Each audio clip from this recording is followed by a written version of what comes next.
Thank you all for your patience. I hope you found that film informative and has increased your knowledge about the emotions associated with gold. We'll move ahead with our next discussion. It's the second panel discussion, and this is on creating a self-regulatory organization. Now, gold has been the investment of choice for Indians. At the same time, gems and jewelry sector is riddled with challenges of opaqueness in dealing, lack of standardization and quality, and inefficient price discovery mechanisms. Gems and jewelry industry in India is diverse, fragmented, unorganized, and spread across the geography of our country, which makes it difficult to bring the entire ecosystem on board in absence of a common overarching supervisory body. So should the industry adopt best practices from around the globe and self-regulate to bring the change within? Will the presence of SRO inspire more confidence in brand India, and will this help jewelry companies when they compete abroad? So in this discussion, we'll be talking about self-regulatory organization, SRO, and standards for creating right governance, improving trust, and global benchmarking, the way forward. So please put your hands together and welcome on stage our esteemed speakers for this discussion. Please welcome Mr. Mrugank Paranjpe, Chairman, National Council on Commodity Markets, ASSOCHAM. He will be moderating this discussion. Please also welcome on stage Mr. S.C. Das, Scientist E and Head, Hallmarking, Bureau of India Standards.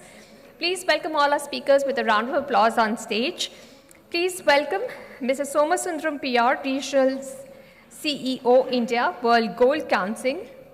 Mr. Ashok Gautam, MD and CEO, India International Bullion Exchange, IFSC.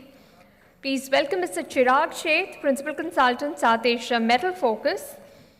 Ms. Nirupama Sundararajan, Founder and Partner, Policy Consensus Center. And Mr. Anuj Gupta, Head, Commodity and Currency, HDFC Securities. A round of applause for all our speakers making their way on the stage, and I will hand it over to Mr. Paranjpe to steer this discussion.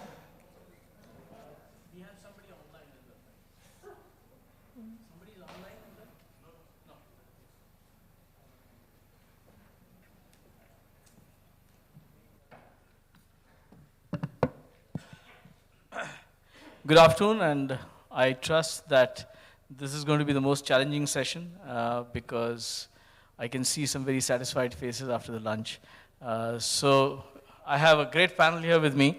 I think the moment we start talking about regulation, self-regulation, or any other controls, the one thing which anecdotally a lot of people say always is that, remember, India has one of the best software industries, and it is not regulated.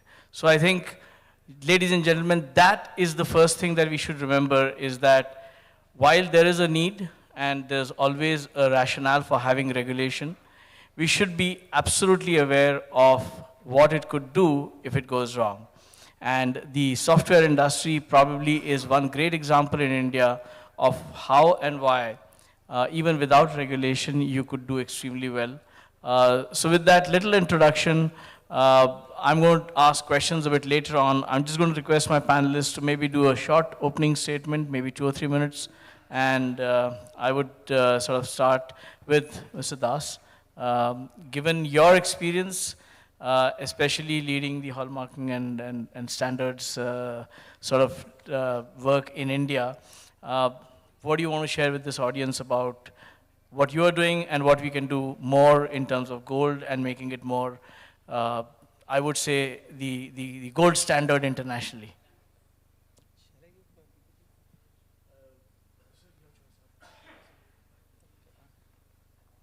Regarding the role of BIS as SRO, I want to present some PPT regarding BIS. Please.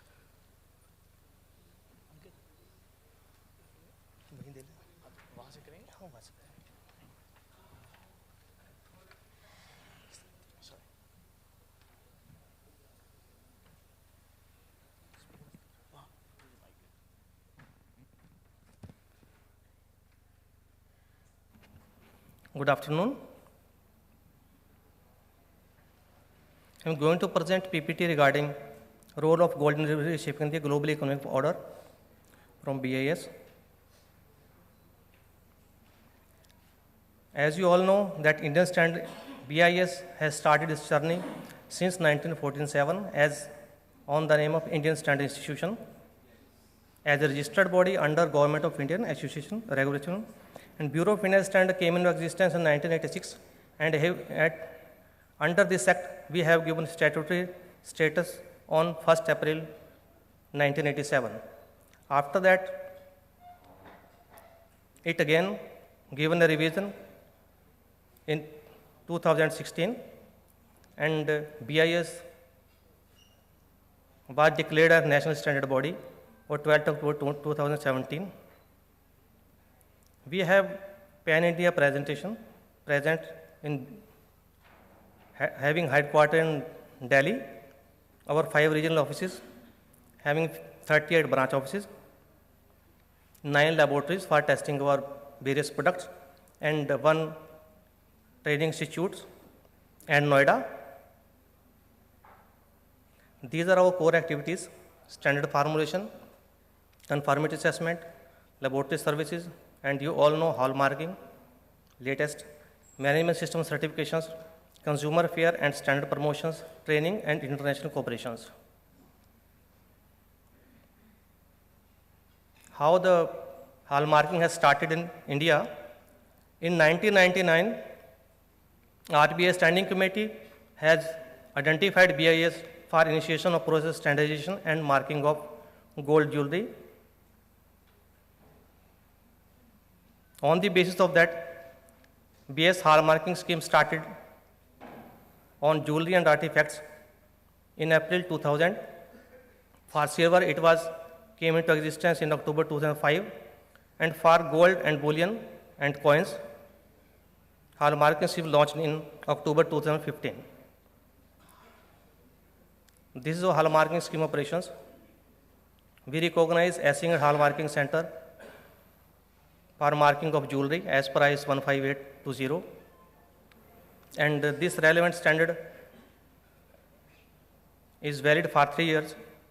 Certificate to jewelers, registered jewelers, you all know, that is being given as per 14117, and its validity is lifetime. Refinery also we have started giving the license as per IS 1417. Validity of this license is 1 year only.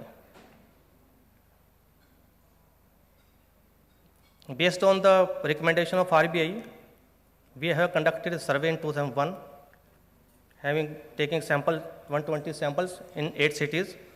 So sample failure rate was 89% at that time, and average shortage in purity was 11%. Highest purity shortage was 38.6, which was quite large. After that, we have conducted another survey in 2006. During this time, we have taken 162 samples from 16 cities. Sample failing was 90%, just somewhat high. Average shortage purity has surprisingly increased to 13.5%, and highest purity shortage was also increased to 44.68.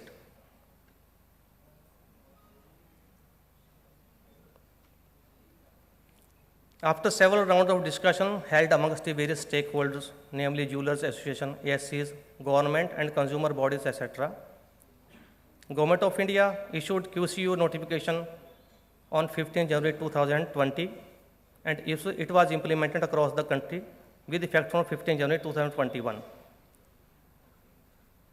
1 year implementation period was given to all ASCs and jewelers to clear their existing gold stock, and new ASC center also set up by private enterprises at various locations on need-based basis and inadequate infrastructure. And unregistered jewelers were also given time to register with them, with BIS. After that, first phase was implemented from 23rd June 2021, and 256 districts, gold jewelries and artifacts were made compulsory for 14, 18, and 22 carats. After that, again, a long discussion, another phase was implemented from 1 June 2022. Now, district has increased to 288 districts, and gold carats are also increased to 6, covering 14, 18, 22, 22, 23 and 24 carats of gold, jewelry and artifacts. After that, sale of only HUD hallmark jewelry was made mandatory this year from 1st April. Third phase started from 6 September 2023, and more districts were covered based on the presence of AHC in the country. That was Horizon 343 district. Regarding implementation of hallmarking scheme, BIS has taken various steps. First, we have increased the surveillance audit of AHCs. Till date, 979 AHCs audits has been carried out, and random market sample was also drawn from jewelers. Around 38846 samples were drawn during the last year, and they were got tested through our referral assay lab. The failure passing rate was 92.02%.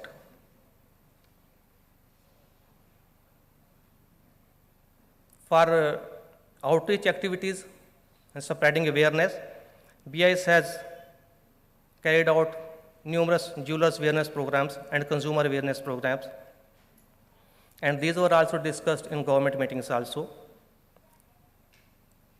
Extensive publicity was also given by print media, social media, and radio, show, etc. Talk video was also uploaded in the BIS website.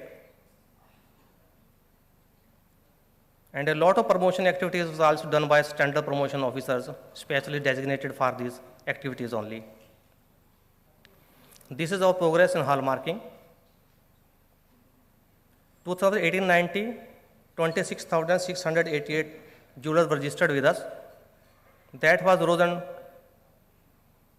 to 18 lakh, 1,84,567 till date. Similarly, Assaying and Hallmarking Center was also increased from 797 to 15, which are quite sufficient to do hallmarking of gold jewelries. This is our article hallmarked in crores. Till date this year, we have got hallmarked our articles at 10.31 crore. Initially, in 2018-19, it was just 4.49. That highly increased in hallmark jewelry during this period. Now, these are new initiatives in hallmarking scheme for consumers. We have launched BIS Air Cap.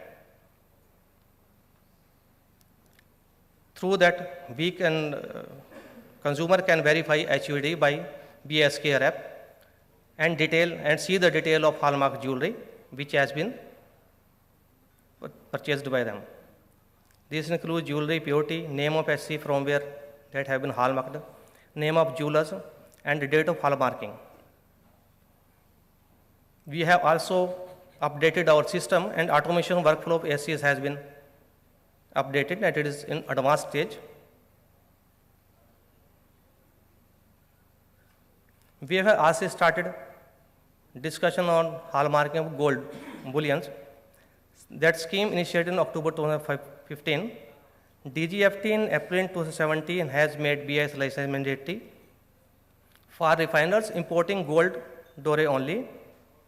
Till date, we have recognized 49 gold refineries.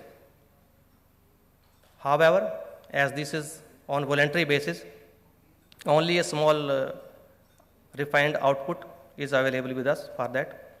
Mandatory order for hallmarking gold jewelry provides some exemptions in which the said order shall not apply. That's why its production is quite low.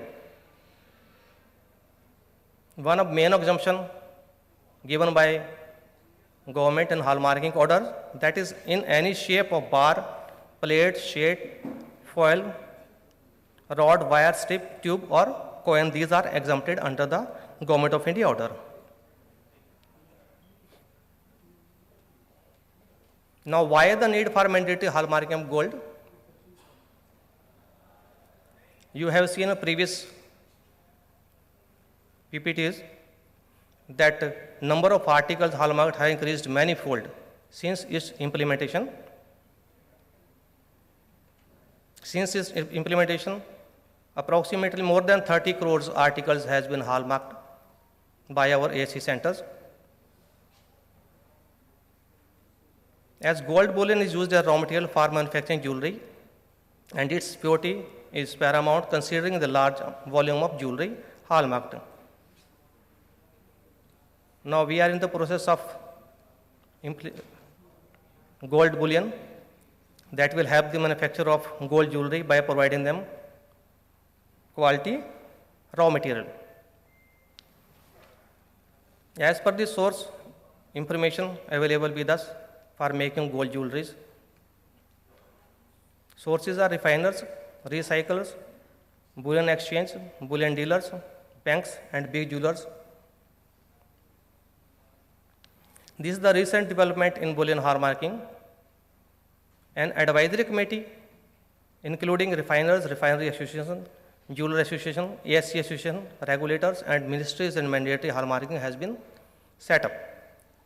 Subcommittee has been formed for preparing the standard operating procedure for the subject, and these are all in advanced stage, and soon we can see implement hallmarking of bullion also.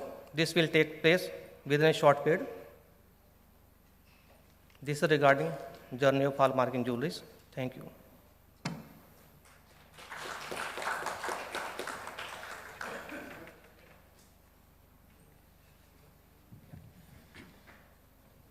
Should we just, okay, in the interest of time, thank you very much, sir. It was a good coverage of what's happening on the purity part, the assaying and all that.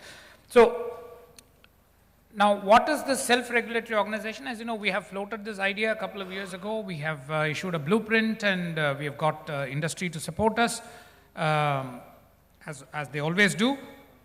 So, and you saw this morning, even Dr. Rangarajan said, this is what the industry needs. And as we all know, this government is now generally pushing all industries to go for self-regulation. I mean, he talked about even the gaming industry and, you know, various things which are all coming. The government is now saying, you come back and tell us how you will regulate yourself. Now, ours is a very old industry, but still, it is, we have always complained that it's distributed all over. Yes, for purity, we have BIS, but if you see for other practices, we don't have any particular body which says what is the best practice. Although we have also seen in the last 15 years, organized players have come in and taken a huge market share with good governance and created so much value that probably the smaller players have not been able to do it. So it's important that we provide a level playing field and also have a body which truly represents the industry. I'm not saying associations are not doing it, but what happens is associations have a certain, they are more for promoting the business rather than for regulating. At least that's what they are seen as. What we want is, as Dr. Rangarajan rightly said, don't have government people with you. They may be there as advisors, but don't have them with you. You regulate yourself. You say what is the best practice. How will you make sure that the irregular practices are weeded out? People are, so that's important for us to do it. As the World Gold Council, we hope to be able to share with you more firm plans in the early part of 2024 about forming a self-regulatory organization, which will be a Section 8 company. We will not be running that company, but we will be running it for the first few years because it needs financial support. But over a period of time, we want it to be owned by the industry. And we expect to have a very eminent board of, which has people not from the industry, but who have, whose impeccable record. And we will see how we are able to pull this together. So with that, what I would say is, what we are looking forward to is when we launch this initiative, people will have their views. We will ensure that associations are all represented there, but it is not a World Gold Council owned SRO. It is a SRO which the World Gold Council is incubating for the purpose of the industry. So I'll leave it at that. I'll ask you just one question, because it's important to my understanding. The way we've I've understood World Gold Council is, I think everything that we're saying the SRO should do is absolutely enshrined in what the World Gold Council has anyways got as its objectives, right? Creating more governance, fostering better industry practices, making sure the mining is all kosher. So, you know, that is one side. The second is that the World Gold Council itself is a collection of all industry players itself. So somewhere, are we just reinventing the wheel for the Indian scenario? Is there a possibility for World Gold Council to actually do the role? Yeah, it's a very interesting question. First of all, World Gold Council is not an SRO. It is represented by miners. It's also seen globally as a mining body rather than an industry body. In India, of course, we have, and in specific markets, we are doing fantastic work in the markets we present, and my colleagues around the world, but we are actually not a self-regulatory body. We don't go and say these are the good practices. Yes, we have done conflict-free standards. We do, even in hallmarking, we have helped and all. But this is a more holistic approach to self-governance. Because we have already gone to the government to say, have a gold body. They said, you know, what do we do with the gold body? Now, what we are saying is, instead of crying from door to door, create something and then go back to the government and say, are you happy with it? So this is going to be more I would not even say quasi-government, it's going to be something which the government will probably look up and say, yeah, this is a good practice, maybe not just for this industry, even for the other industries. That's where we want to stand it, okay?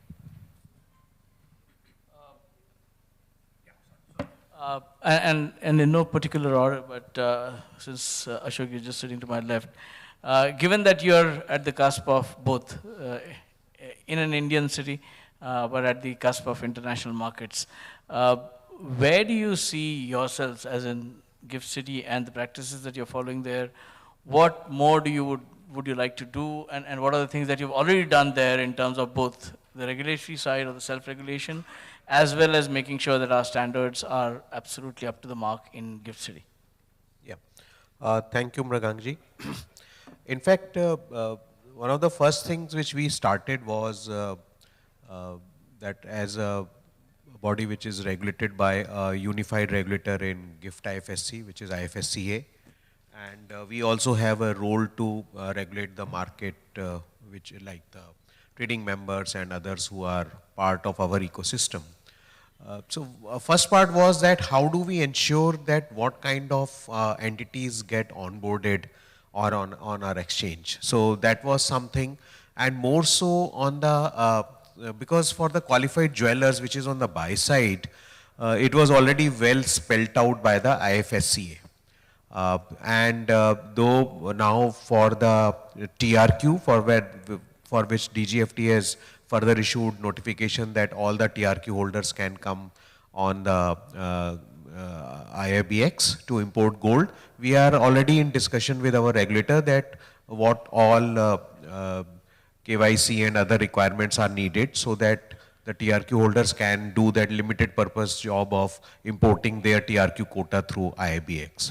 But I think the important thing was that how do we look at some of the best international practices, and we onboard the qualified suppliers who meet those international practices. And for that, so of course, what is given by LBMA, the World Gold Council, and many other global bodies. We went through their website, we interacted with them, that what should be the basic criteria which we should look at, and what are the things that these qualified suppliers must necessarily be doing so that then we allow them to get onboarded on the exchange ecosystem so that then they can supply the physical bullion. So that was one part, and I'm happy to say that when FATF team, the government team which was looking at it, and we made a presentation to them, they actually liked it. So that this is something which we are doing. Apart from them, if we come to the domestic piece, one of the things which we will be very keen that how do we create a whole ecosystem whereby that whatever gold gets produced in India gets its due globally also. As an SRO, whatever practices we build in and we bring the whole market in, and then we get that confidence of not only Indian government, Indian regulators, but also of the global players that yes, any gold bullion and also the jewelry which gets produced in India comes up with some of the highest quality as well as sourcing as well as ethical standards. And that is where it leads to my always going to that can we have that India gold as a universal brand where people look at it and then we start working on it. So that is just a few initial thoughts. Nirupama ji, I mean, you've worked in terms of the policy side a lot. You've had experience of working with Niti Aayog in various projects and consulting. When we are designing a sort of SRO, what would you sort of suggest, especially in terms of how do we make sure that the engagement on day one between the SRO and the policymakers is correct? And for this industry, anything that you can share, also given your previous background? Sure, thank you. I think typically if you look at SROs and how they have evolved, they've usually evolved under the aegis of some kind of ministry or regulator. But they've first set themselves up. And in our experience of also interacting with policymakers, they say first set it up and then we will come to you ourselves. Because for most regulators, and especially for an industry like gold, which has so many stakeholders spread across such a vast geography like ours, and in interiors and in the rural areas, etc., a single regulator would never ever be able to regulate the entire ecosystem. So that's where SROs actually matter, and usually that's when even your policy makers are able to recognize the importance of an SRO. So I think for an SRO to be set up and for them to be truly effective is one, it has to be very representative of the industry that it is regulating itself. So it has to have several stakeholders. The moment that happens, the SRO also de facto becomes the voice of the industry where there is consensus. Now, I think that's important because once you see this body as representing the opinions of the industry and becomes some kind of spokesperson for the industry, which has set standards and which has also made sure that the stakeholders adhere to those standards, you will see that policymakers will automatically go to you. Standard example I will give you, financial sector has many, many SROs, and I think that's where we need to look, whether it's in your mutual fund industry or your microfinance industry, and I think that's our learning. And I'll take a cue from what you said in the end, and my next question would be to Anuj. Anuj, you work in a sector where we have every shade of an SRO. We have AMFI, which is an SRO, and SEBI wants it to have more teeth. We, on the other hand, have the exchanges, which are actually quasi-regulators. Then we have broker bodies. So I think, if you look at the entire end-to-end spectrum, financial services, we've had every sort of color and combination of SROs. So where do you see the upside of having the SROs? And from your experience again in the financial services sector, what would you sort of say we should watch out for when we are trying to do this in the bullion sector? Thank you, sir. In my view, SRO is very important for the at least Indian market, because Indian market is spread, from 2-tier city, 3-tier cities to the rural to urban. So every, people have a different kind of experience and knowledge and other things. So on the basis of that, we should be a SRO kind of thing, because for the example, if you see the mutual fund AUM, so that is now 47 lakhs crore. So as per the, some regulation, people, increase their belief on the market. And right now, SEBI is also, regulating the equity market. So now we have seen a huge, market cap, $4 trillion, dollar kind of thing. So regulation is very important for any kind of business, any kind of market.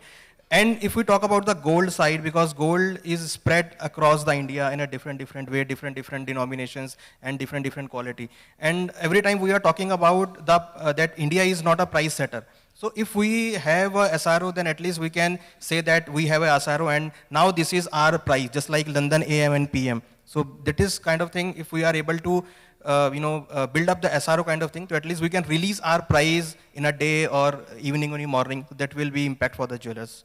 Thank you. And now, Chirag, given that you've got the international side, You've seen that, you're working there. Where do you think this will help us in terms of what we keep saying, India needs to get its deserved position in this ecosystem? How do you see this whole thing about both the SRO and hallmarking helping us get there?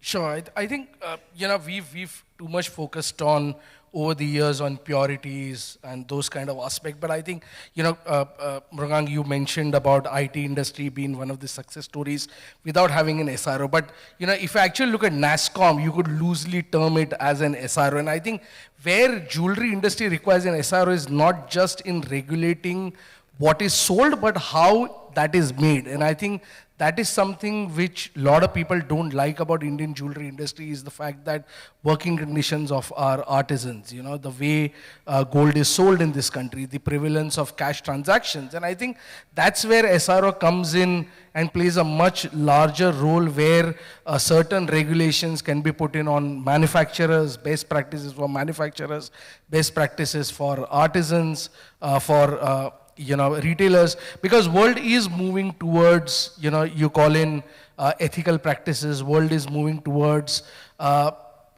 things where there has to be transparency. So I think that's where SRO in an Indian market, takes a much more larger role than just assuring purities or, those aspects of the market.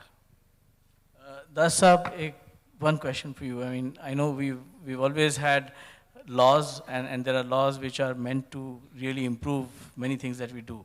And I don't want to trivialize this, but we all know that there's a law on PUC, but we also know what happens in terms of pollution actually happening through vehicles. So my question to you, one, is the punitive structure under the current hallmarking system, the punishments that are they adequate?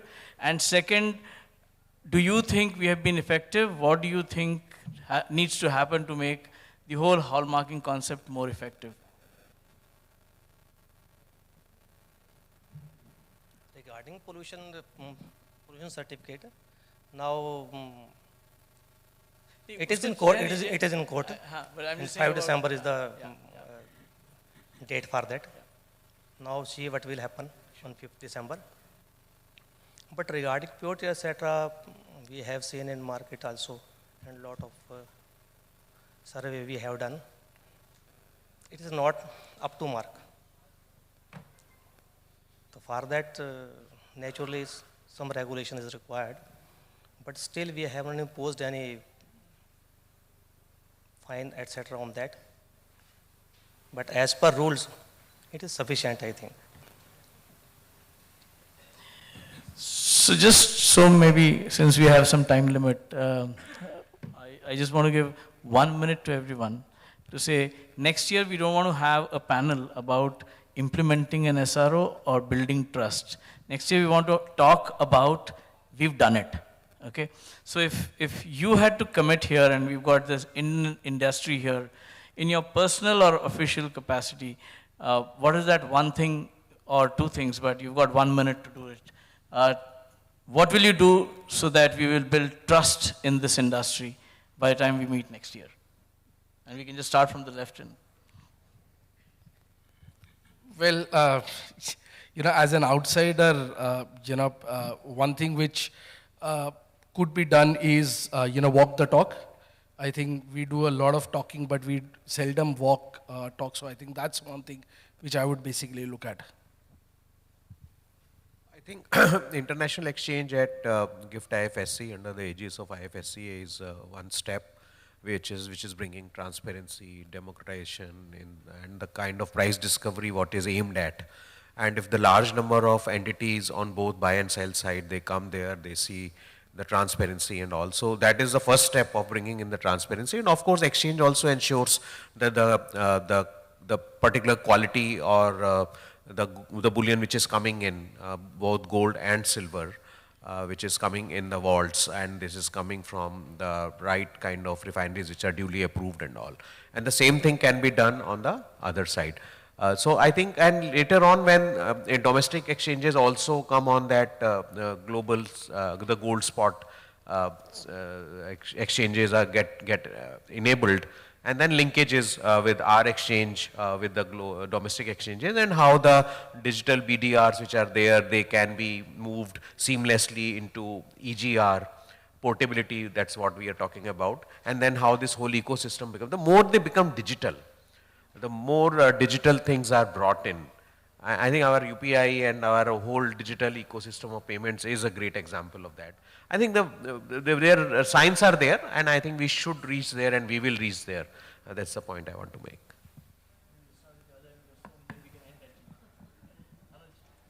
So I can say that if we able to create SRO, so there might be a challenge about the awareness, because Indian gold business comes from maximum from the rural area. So if we able to create SROs, and the next point is to the awareness for the jewelers who are dealing in the rural area, because in rural area people are buying gold from their favorite jeweler, and even they can sell to the favorite jeweler, and even they charge their own price. So we have to create awareness if we are able to create this SRO. So you'll do 100 programs for investor awareness without an investor protection fund to fund it? Yes. As SEBI, we are doing IPF programs. You won't have the SEBI and IPF kind of to fund you, so at right? least you are there, sir is there, and definitely people are there. Thank you, sir. Okay, so I think what's important is developing good governance standards and encouraging the jewelers, small to big, to adapt and adopt these standards of governance, because I think that's the first step towards being successfully regulated, and it starts there. So my contribution would love to work with industry on developing this, which is from the industry, and in helping in implementation. So Som, to sum up, where do you see the next 1 year, especially in terms of the build out to the SRO? Where do you want this group to contribute, and what more do you think we all need to do together? Thank you. First of all, the concept is all known, everybody has ideas. We have formed a Section 8 company, we are changing the name, we will come out with the branding. It's, as I said, we are now incubating it. It is all for the industry. We are not going to run it. We will be running it with, like India Gold Policy Center of IMA, when we thought about it. Now it's being run very professionally. So we want this to be several times bigger than that, in that sense. There will be an independent CEO. This is all our ambitions, right? We're going to put some money behind it. We will have an awareness program which will take it to the consumer, why it is relevant for you to ask for jewelers to observe these standards. We will also want to make it very relevant for the jewelers to adopt these standards. We'll keep working on the standards, because standards are not going to be fixed. Like, we are not going to touch the purity standards. That's the BIS job. But all we are saying is, are you meeting those standards? That's all we are going to say. But there are, somebody spoke about labor. Are you treating your labor well? Those kind of things. I'll give you one example from my previous experience, both my leavers experience and also currently. If someone says, even as we had a brand called Aswa, and then we went to some manufacturers, immediately we said, no, these practices are not okay for us. They are willing to change immediately. We went similarly when we were in levers, whether it be wheel or it be the ice cream, we go to a franchisee, we look at his factory and say, no, we would like to make it with you, but we want you to make all these investments and all these changes. Your, loom must be like this, your factory must be like this. They invested. Why do they adopt those practices of a Unilever or a World Gold Council when you are saying that I'm going to give you a contract, which means there is a business sense in adopting those governance or those practices? The SRO must actually do that. But SRO can't give it's not going to trade with them. All it says is, consumers will demand this, therefore do it. So this thing will be, make sure that we treat the SRO like one of those big companies, adopt the standards, challenge the standards, but adopt the standards. And more important is, the biggest thing that we see by end of next year is, there will be an SRO, there will be an independent team, hopefully, but the important thing is how they relate to the current associations. We are not taking away anything from the associations, but unless the associations, every association, not only the national, even the small, unless those associations say, if we don't do as the SRO says, we are not going to be happy with you, I think it's not going to work. It might take a few years, but our first thing will be SRO versus association relationship must be of a different order. And we should actually make this SRO the gold standard for the government and the other industries. That's the way I would put it. Thank you. Thank you with that, and I'm very hopeful that next year the discussion will be all about how we implemented our SRO in India.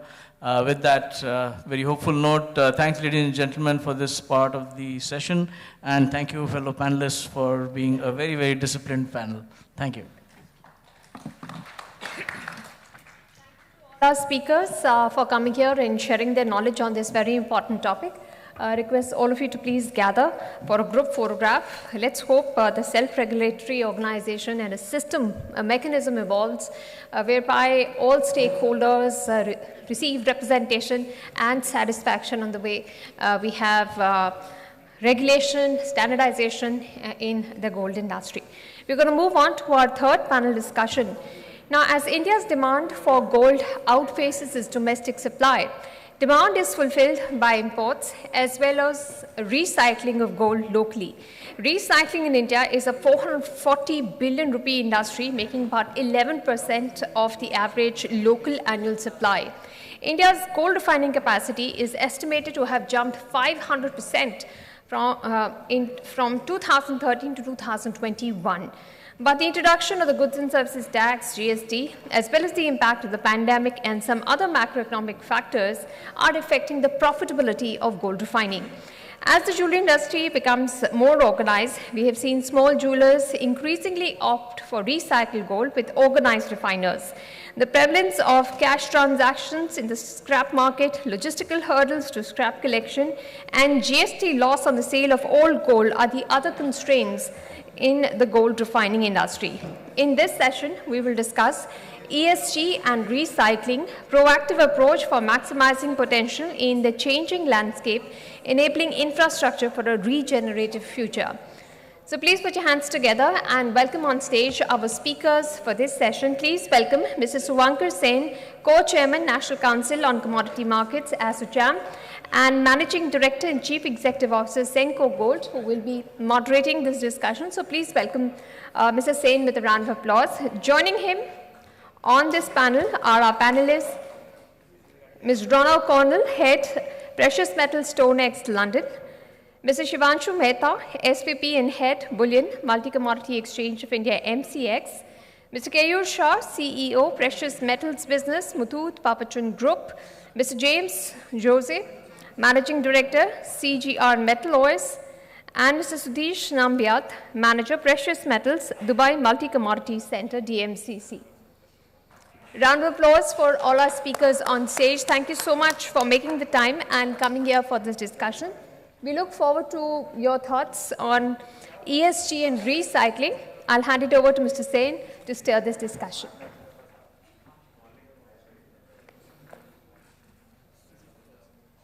No, we can't hear you. Just keep going. Yeah. So good afternoon, everyone. Wonderful to have all of you here. And thank you to all my esteemed panelists to be here on stage. The topic today is ESG and recycling. Now, as mentioned in the morning session, we are seeing that the recycled gold that is being used by the consumers today at the time of transaction is on the rise, thanks to HUID hallmarking, that consumers are looking at exchanging whatever old gold that they have and converting them and buying new jewelry. So that is one aspect that we see in the industry that is happening automatically with all the external market forces and the regulations that have come in. But as an industry, we were seeing the video as well. There is a whole aspect along with the business that we are doing is that how we are helping the society, how we are helping the environment, how we are helping Mother Earth to be a better place while the gold that we are procuring and transacting and saving and storing is being given by Mother Earth herself. So from that perspective, in our own ways, it will be an honor and a great learning to hear from our panelists that what is their thought and what are the various initiatives that they, in their capacity, in their organization, that they are taking in ensuring that we are working towards ESG, which is environment, the social aspect of it, and the governance aspect of it. Over a period of time, we are seeing that, with more and more organized sector growing, the governance aspect is growing automatically. But the other aspects, which might not be giving immediate impact right now, but will give an impact tomorrow or in the coming years, is something that we all need to think now. So I'll begin with our guest who's come all the way, Rona. It'll be great for you to set the whole matter and the context, that where do you see and what are the steps that your organization is taking towards, be it recycling, be it ESG, to create a great organization for yourself. Thank you for that kind introduction. It's a pleasure to be up here again. There are various different ways one could look at this, so I thought what I might do would be to go through the supply chain from top to bottom, or from start to finish, if you like, which means that we kick off by looking at the mining sector, then of course the refiners, and right the way through to the end users, and coming back into recycling. So from the point of view of a trading or financial services house, when we are looking to work with mining companies and facilitating the movement of their product into refineries and so forth, the legal and compliance and onboarding processes that we have are extremely rigorous. They have to be, and then I'm sure it's the same with every other organization. And to put that into a context for the mining sector as a whole, for many years, the rule of thumb was that from the discovery and establishment of a viable ore reserve to all the way through the process to the point where the mining company has saleable product, typically for an underground operation, doesn't matter whether it's base or precious, you're looking at something like a 10-year lead time. Now, with all the different implementations of ESG rules across various different countries, not to mention the international responsibilities for due diligence on your counterparties, that that lead time is now typically out to 12 years, which has an impact on some of the mining companies because it involves additional costs, and a longer lead time by definition means a longer time until your financing is recovered. So it makes it much more rigorous on the mining sector, and then that feeds through obviously into the refiners. Refiners have to do their own due diligence. There have been one or two, not in this country, I'm not referring to India at all, I'm thinking of somewhere completely different, where at least one refining company has got into trouble because they have relied upon their counterparty to have done all the necessary due diligence, and that doesn't always work. You have to be seen to take it right from the top.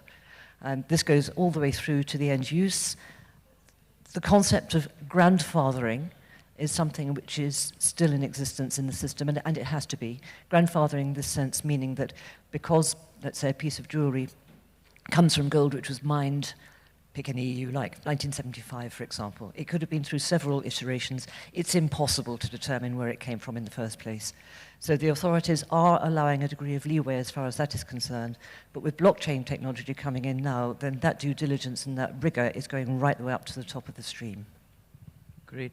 No, there are a lot of aspects and trying to understand the broader perspective, but we can understand that there's a lot of thinking that is being done, and we'll be happy in our country to learn the best practices that you all are doing. And here the volumes are much higher. The transactions are many more. So we will see whatever best we can do from whatever the best steps that you've been taking, and we'll take it forward. Now I'll move on to Shivanshuji. Recycling, exchange, the infrastructure, you've built a great infrastructure, and you were saying that the whole objective and your vision is to use more and more recycled gold made in the country. So is it a part of your overall ESG initiative? Is it a strategic focus, or is it just happening automatically? What would be your say on that? Yes, certainly it has been a strategic thought process which started well before the BIS India Good Delivery Standard came. In fact, there was a need for that, and the moment it came, we sort of galvanized into action what we called out as an MCX Good Delivery norms, which was a part of which is essentially to have the BIS licenses and the NABL accreditations, and then we build layer on layer from there. And the LBMA Good Delivery Supervisors, they audit technically these refiners, and there's a financial audit which takes place. All these audits are first done at the screening level and then on an annual basis. So why the question is that, you see, India often is at a disparity, and there is a lot of, what the GMS also aims to do is to actually bring out the gold from the households and to monetize it, financialize it. So I think in essence, we have seen about 7.5 tons of gold delivered, already in about 2 years. And we have seen that the disparities are actually lesser on account of this. We have seen that those refiners themselves, like you said, the SRO approach in the previous panel, we have a panel, a sort of an empanelment committee made of, or composed of international and domestic, experts from the field. And we are only making it harder and tougher for the refiners to maintain this accreditation or empanelment. As an example, I can tell you that if somebody has an XRF machine, if the committee has opined that you need to have an ICP, and let me tell you, all of them have actually gone and bought the ICP machine. That's just one single example. I can give you many more. More importantly, I mean, very silently, but all these refiners, responsible sourcing is a part of our good delivery norms document, and it is imperative for them to get a responsible sourcing certification from an OECD compliant auditor, which is 4 of them, LBMA, DMCC, or RJC, or RMI. And nearly all have got that. So I think we are part of some sort of an evolution, and if this helps the Indian refining space come more and more, above board and compete with the rest of the world, to, just like we do in the base metal side. For example, Hindalco and Vedanta, even though we don't have our own ore, at least in copper, we pay TCRC. It's the same thing. Why can't the Indian gold refining industry also evolve that way? And we are sort of happy to be part of that journey. And it's really heartening to note that the refiners are actually taking pride in these compliances. Technical, financial, and they are on their toes most of the time. Right. Yeah, and this is something of a story which is unfolding, I feel. And like I said, the broader vision of Atmanirbhar Bharat, but to regulate it is something which is a 24/7 sort of an activity at the exchange. And we hope that this becomes much larger than it is today. Great. No, it's a great story. I think made in India and everyone, quality consciousness as we build on it. It's painful, but in the long run, I'm sure the vision of, India good delivery, these are the initial steps. And from a governance perspective, the fact that you were saying that the options have gone up, hedging, people are now doing more and more.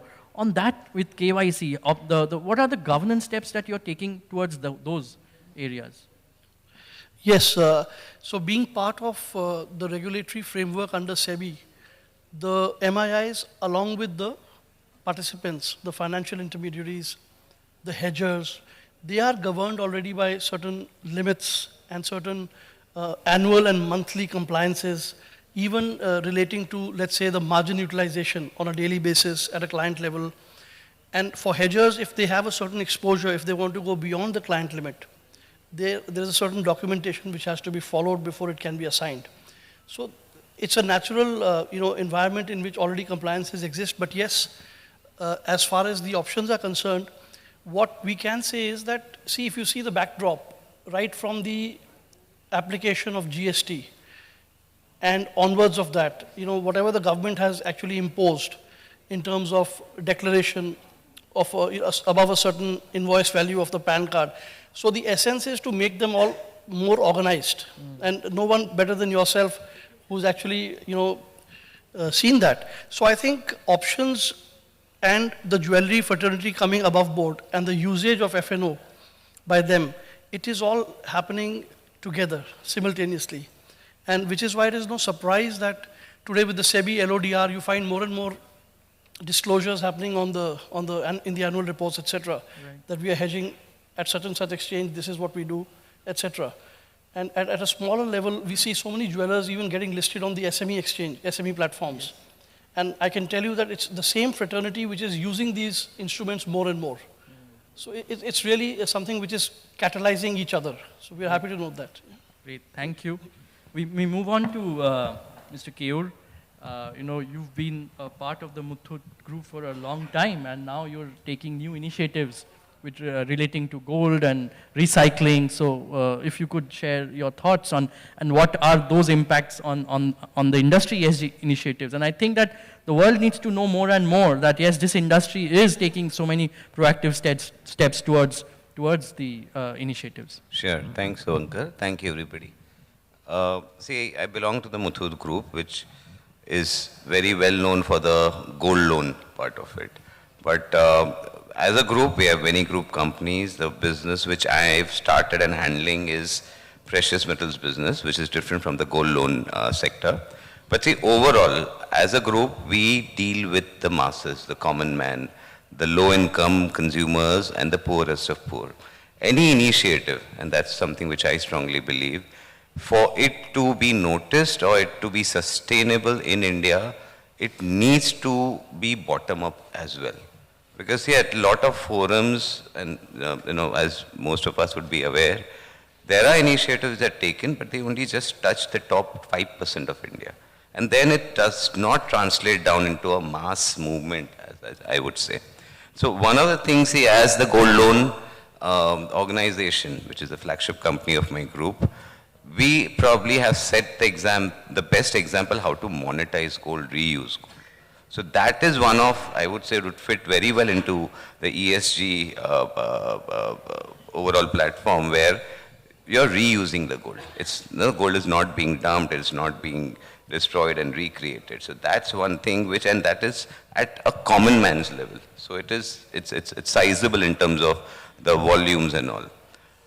The other thing, again from the gold industry,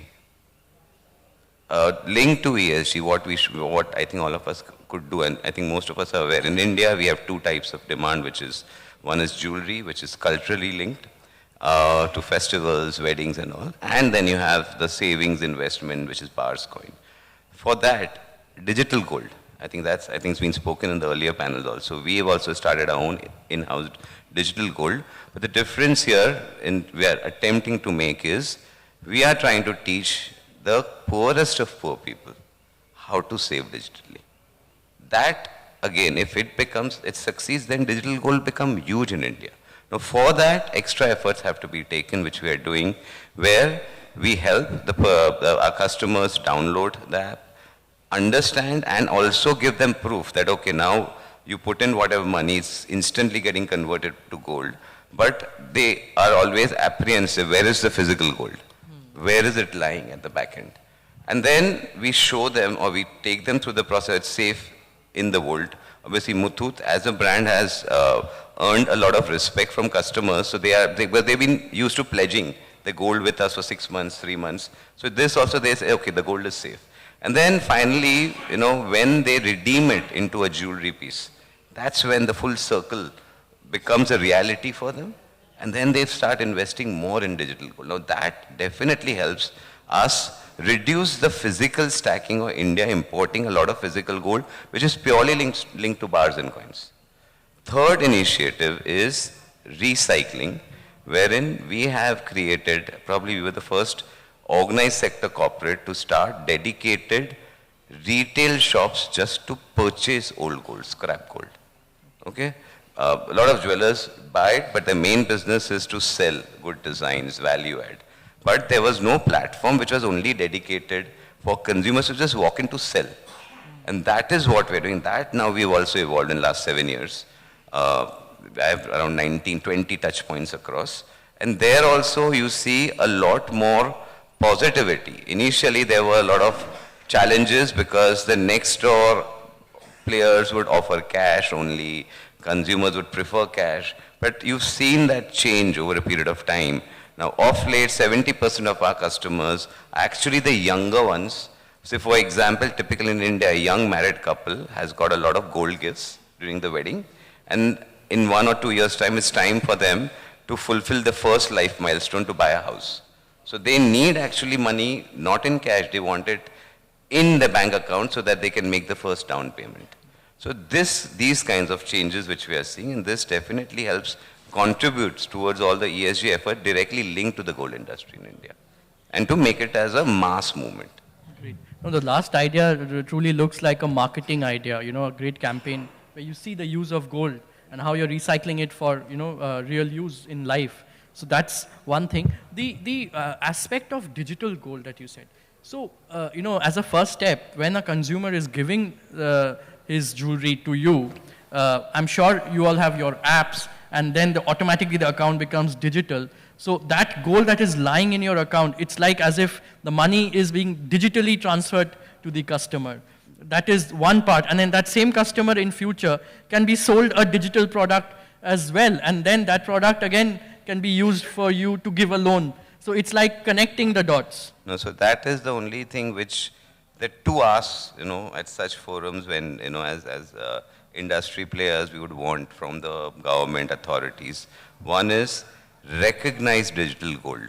I think that's been spoken. It is still not recognized. It is not regularized. That is one. If it happens, then loan against digital gold will become a reality. If that happens, players like us, the regulated gold loan NBFCs, Muthoot's, Manapurum's, everybody will push for consumers to save in digital because you can instantly get loan against it. Right. Then you actually see digital gold become truly a mass movement. Currently, I still feel it is limited. Just now, whoever is offering it, it's mainly offered to the upper middle class urban youngsters, and it's more of a trading platform, buy and sell. As I said, we made efforts to convert it to redeem into reality, which is physical jewelry for the masses. So, but these, I think, regulatory changes need to happen where then, things will move much faster and become much bigger. Right. No, we take a note of that, and I'm sure these messages will go to the government for their future actions. We move on to James, sir. Sir, you've been a stalwart in the industry and in the field of refining, and has taken such responsibilities to take the refining industry to a much more evolved state. So, from your perspective, what do you see in your section of the industry? The infrastructure that is getting built, the consciousness of refining. We hear from MCX on how the standards are being upgraded. From you, from the horse's mouth, if you could give the changing scenario and your contribution to the ESG aspect of it. Good afternoon, everybody. As we can see from the figures, the coming down of import of bullion, in the past 10 years, the share of bullion supply from domestic refining has been consistently growing up. So as of now, 50% of the bullion supply is from domestic refineries who are importing doré. So earlier we were estimating that the total bullion supply, fresh bullion into the country is 700 tons, plus we have around 300 tons of domestic recycling. But in the past 3 years, after the HUID mandatory hallmarking was introduced, there has been a quantum jump in the official segment gold business. From 3.5 crore pieces per annum, or 350 tons of accounted business per annum in the hallmarking segment, the volumes have gone up to 12 crore pieces, or 1,000 tons of jewelry hallmarked in the 350 districts of the country. There is another 400 districts not covered under mandatory. So we have, if you look at the figures of the last 3 years, 1,000 tons of jewelry is having traceability, is coming under mandatory hallmarking. That means apart from the 700 tons of bullion, there is another 300 tons of gold coming from recycling sources, which is coming from accounted sources with traceability. And all of us know that there is, of course, there is a parallel grey market economy. So when we estimate that the country's domestic holdings is around 30,000 tons, because when GMS was launched in 2015, it was estimated that the domestic holding was 25,000 tons. Now after 8 years, it is surely 30,000 tons. So we estimate, we from the hallmarking industry and the refining industry, we estimate that out of this 30,000 tons, 3 to 4% of old gold is always in recirculation. So every year, we believe that around 1,000 to 1,500 tons of old gold is coming in for recirculation. Out of this 1,500 tons, maybe 1/3 is coming into the official segment of refiners and jewelry shops. Another one-third is going for straight away for exchange. It is not getting coming into the recycling what you call official segment. Then another one-third, 200 or 300 tons is liquidated for cash. So there is so much of recirculation of old gold happening, but unfortunately, the grey market is taking a major share of the business. But if you look at the past trends of the past 3 or 4 years, the share of the organized sector of jewelry trade is going up. Now it has gone up to 45%, is handled by the organized traders. So the share of refinery business also is going up. So we find a very positive direction of organized segment doing much of recycling, bringing in fresh 999 gold from the BS licensed refineries. Coming to the gold refineries, as of now there are 49 BS licensed gold refineries. But unfortunately the capacity utilization, the average capacity utilization, I would say is around 20 to 25%. Because of many reasons, like shortage in the supply of doré and other things. I'm not going into the details. One thing what I would like to emphasize is that out of the 49 refineries, at least 10 to 15 refineries are already operating at world-class levels, in the sense that we are going for responsible sourcing, OECD compliance, good delivery bar specifications, we are complying. But of course, just like what you have LBMA abroad, we don't have a regulatory mechanism in India to enforce all these parameters. Of course, we really appreciate the role of MCX in bringing in some sort of a discipline and standardization in bullion, but the volumes are unfortunately less. But that is because in the commodity exchanges, majority of the supply is happening in Ahmedabad and Mumbai. Asan, when we have the net, because what I understand is that they have identified 11 locations across India for domestic spot exchanges. So once we have the domestic spot exchanges, because now at the moment only 6 refineries are supplying to the commodity exchanges in Mumbai and Ahmedabad. But when we have the 11 domestic spot exchanges across the country, the volumes are going to go up substantially, and maybe 10-15 refineries will be catering to all these 11 designated spot exchange locations. So you will definitely, you are going to see a lot of responsibly sourced, recycled, good quality, international quality gold coming into the market. Coming into the standardization, the Indian good delivery standard is at par with the LBMA standard on good delivery parameters. We are upgrading the standard gradually. Now the proposal is to demarcate 995 and 999 gold in the domain of gold refineries. That means only BS licensed gold refineries can supply and stamp or produce bullion, hallmark bullion.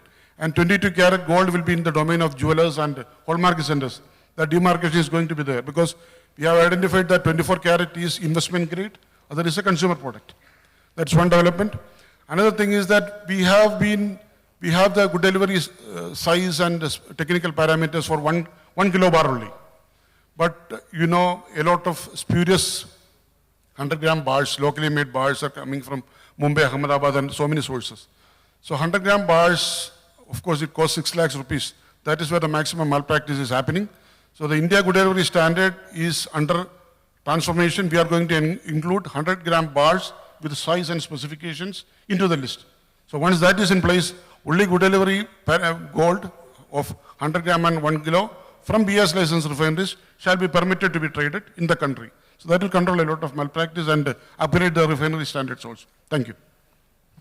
Great, James, sir. I can see that, you know, the various initiatives being taken by the various members of the industry, the whole supply chain, be it from the import of doré to refining to exchange.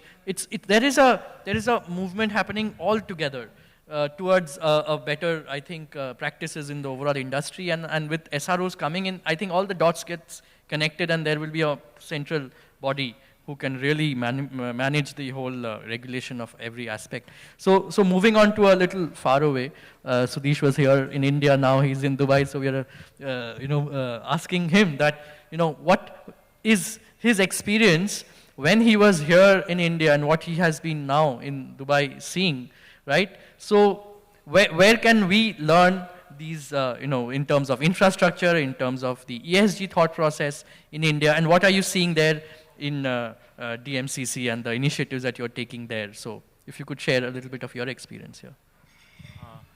Thanks, Sonkar. Well, I would start off with, let's start looking at this responsible sourcing component more. I'd rather stress more on that. It's been about 11 years. Responsible sourcing is, as a industry initiative, started evolving. LBMA and then Dubai Good Delivery, that started off as two of the industry programs that were being deployed across the markets.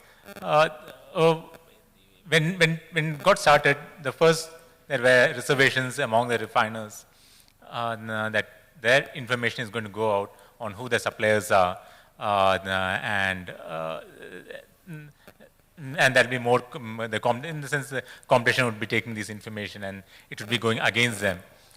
But what eventually happened is we today have about 70 LBMA refiners, and there are just two UAE Good Delivery, which was earlier Dubai Good Delivery.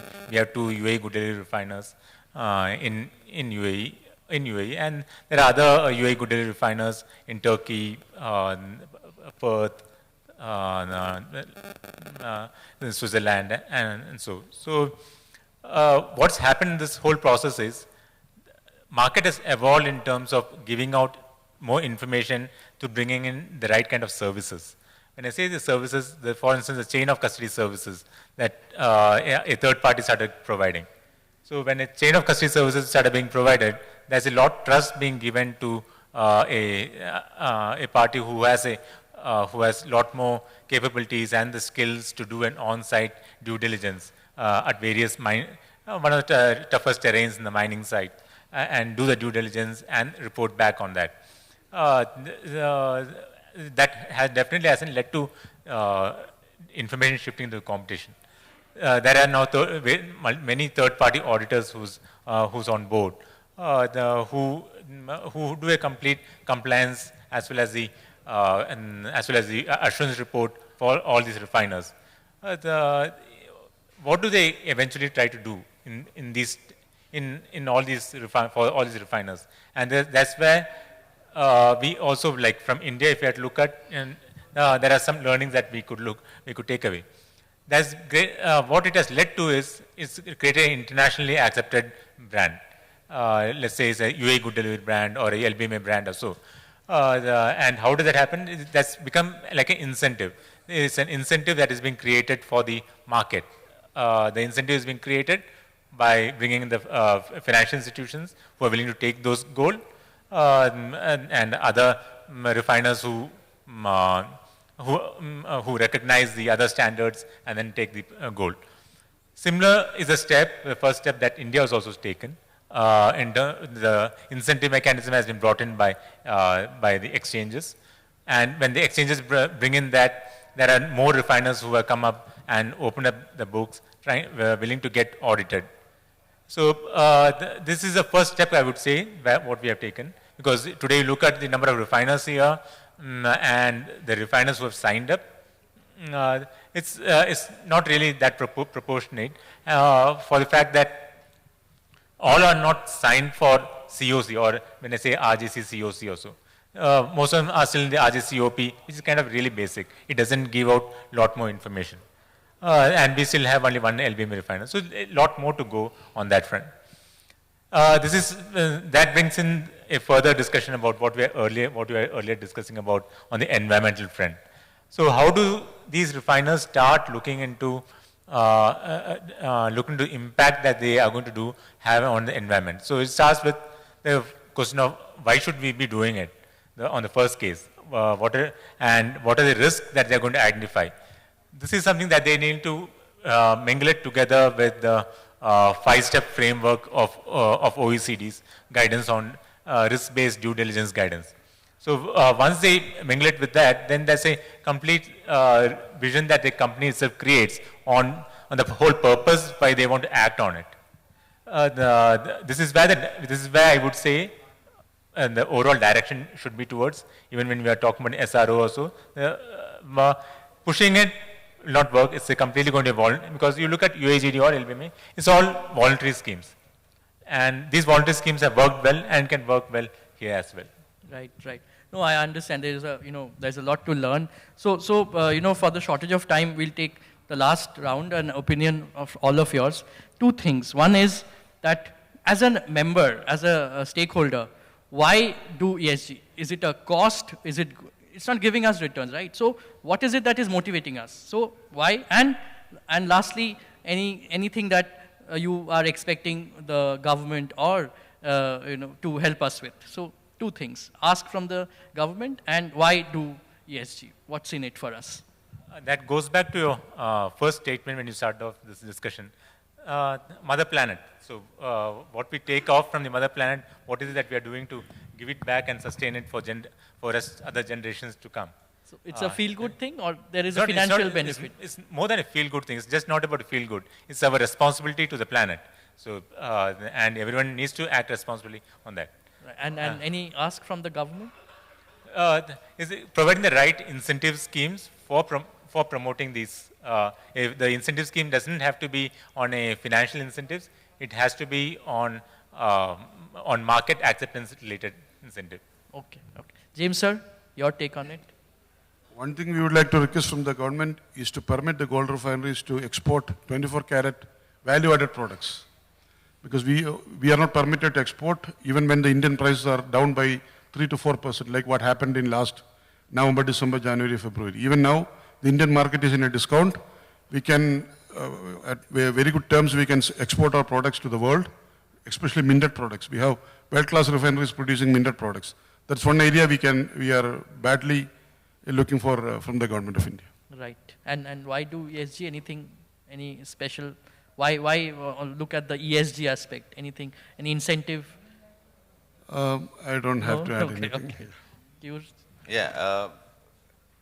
I would just refine what you said a bit about it is a cost to be ESG compliant, but it is not a loss. In the long term, even financially it's beneficial to organization. Just a small anecdotal, we get repeat customers a lot more because as we said, ESG, our responsibility is also to trickle it down to the masses. And that's where we see a lot of customers coming back because the process is better. A lot of things are better, so their confidence is better, and that's where we stand out. The ask, two things, I think. One, I already mentioned, recognize digital gold, allow loan against digital gold. Second, I think Sudesh already referred to was, incentivize organized sector good players, distinguish the chalk from the cheese, the government needs to. Then only you will see others joining the fray. Right. Rana, if your take on it? For sure, it's a cost in the short term, both in terms of the length of time that it takes to establish the reliable and underpinned contractual relationships with your counterparty. But for the longer term, because it all started in terms of philanthropy, but now it's cutthroat business, one might sustain a short-term cost, either in terms of time or actual money, particularly paying the lawyers. But for the longer term, if you don't do it, you're going to lose market share. Right. And any ask from the government from your side? I don't think I'm qualified to say, to be perfectly honest. Okay. Yes. Yes. No, I think interesting point. I'll touch upon the asks from the government. And immediately when you said that and when James sir was mentioning, a lot of things came back to me. I had joined the Aditya Birla Group as a group management trainee some 23 years back, and I was posted soon thereafter with Hindalco and did some classified assignment directly under the MD Hindalco, Mr. Debu Bhattacharya at that time. And that assignment dealt with scrap-based copper industry. And why I keep giving you examples of base metals, you see, 22 years back also, the scrap-based copper industry posed a certain degree of significant challenge to the primary producers. It used to be almost a third of the total primary production. And I can tell you that the whole nature of this scrap-based and this imports which are unorganized and under various treaties with various governments, it doesn't affect only gold, it affects various industries. All kinds of things like under-invoicing into the country of origin and then value-adding it and being able to produce it and send it to India. So to be able to build an organized model around this is very difficult. I can tell you that. you just need to visit Shahadra, which is very close from here, and see how the copper foundries or small furnaces operate. My point here is that if we have to really do whatever we have discussed here, we need to have a consistent policy around gold import, especially when it comes to duty. We cannot have 10 different arrangements in 10 different places. Even one such arrangement with a commodity of this value and which has both natures, a small consignment has enough capability to keep the Indian market at disparity for a long time. I can tell you that. Then why do we, on the other side, we're working so hard towards making IIBX a success. If IIBX has to be a success, then these type of disparities, for various reasons, cannot be allowed to prevail. If all of what we want to achieve is to be deflated by one such arrangement, I don't want to name anything, but there are leakages in place, right? So we need to really stem those. Right. That's what I want to say. Great, great.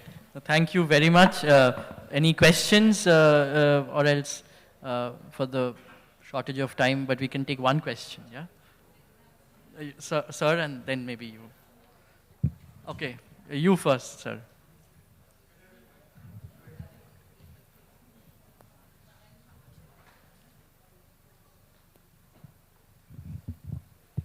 Thank you, sir, for giving me the opportunity. My name is R.K. Das, Director USDP. It's a non-profit company. So this is regarding the pricing of a product. The pricing of gold also. For a good product to be marketed perfectly, it should have good quality and it should be economical also. But in case of gold, it is contradictory. It's in reverse. If the cost of the gold is higher, it has more asset values. The usability value is more. But the purchase scenario may be reduced. Do you agree to this, or how does it affecting the market? A costly gold, how does it affect the market of the gold? Anyone? So are you saying that at the retail front, what the consumer is facing, is that the question? Yeah. So the marketing of gold, just to understand your question, that you're saying that the gold is a costly product and people are buying it, and then what is... No, I said when the cost of the gold rises, its value as an asset for usability also rises. But for a general market, for any products, if it is economical and good in quality, it will sell more. But in case of gold, how does it will impact the gold? See, what happens for the consumer, they are sitting on 25,000 or 30,000 tons of gold. So maybe at the time of buying, they are feeling the pain when it rises. But deep in their heart, they are very happy that the stock that they already have in their almiras, the value of that asset is going up. And that is building more loyalty towards the product. So yes, the ability to buy the quantity is going down. Today, population is also going up. More and more people need to buy. We are thinking of democratizing 1 gram, 1 rupee also. So people will not be able to buy as much as they were able to buy before, but they are still taking something or the other for their special occasions. And if the cost of the gold rises, but still it will have a good market. It will have. What happens in the consumer end is when it suddenly rises for 1 month, 2 months, people, they take time to adjust to the price. But once the price gets adjusted, then whatever savings they can do, they go back and buy. Thank you. So Mr. Sen, are you saying that on the demand side, it's the demand remains inflexible because we will still buy for our weddings, we will still buy no matter what the price. Is that what you're saying? Yes, exactly. The value will be whatever going up. In terms of quantity, we have seen it. It's happened that suddenly there is a fall in quantity. But people will still keep buying. So in the economics, what you see that it is price. It's not marginal utility here. Exactly. All right, but how many women here feel the wealth effect of all the jewelry lying in the locker? Does anybody feel, wow, I became wealthier because my gold is more expensive today? How many ladies feel like that? I don't think anybody feels like that because just lying there, nobody capitalizes on it. Nobody feels, wow, today what I'm wearing is more valuable than a Again, year I'll just ago. correct you. 90% of India, the customers we serve are not these. They, and especially again monetization, they feel happy price goes up. We see our gold loan portfolio go up. More customers come out to monetize it. Again, it's a myth amongst urban, upper middle class. You pledge your gold for loan only for emergency. No, they do it for, it's like a daily working capital. They actually don't like keeping the gold in the locker, jewelry. We are allowed to give gold against only jewelry, not coins and bars. They'll actually come, use that money, they'll invest in their pickle business or something. So you'll be surprised as the masses how they use gold. Okay. Is it the men who are coming to you or the women? Mainly, the men come along with the women. That's another thing. Oh. It's a patriarchal society, unfortunately. But in Kerala, you see the other way. It's a matriarchal society. I wanted to use this as a ploy to instigate all the women. No, and again, as an organization, we have 50% women. In Kerala, 90% of our branch staff are women. You know we're in control of this First market time now. I saw the anchor stepped into discussion only because it is about gold. Just one point I'd like to add to your question. When you have a very sharply moving price, particularly if it's rising, the selling back in the Eastern Hemisphere typically comes from Indonesia, Cambodia, Thailand, that area, rather than here. Right, great. Sir, you had a question? This one, we've seen EPR policy now in 5 sectors in India. To again make sure that we do more recycling, do you think we should have a EPR policy for gold as well? Any take on that? In the long term, we need to have one. So we need to have one. Yeah, we need to have one. Thank you very much. Big round of applause for all our speakers on stage. Thank you so much for giving us your perspectives on ESG and recycling. Would request all of you to please gather for a group photograph.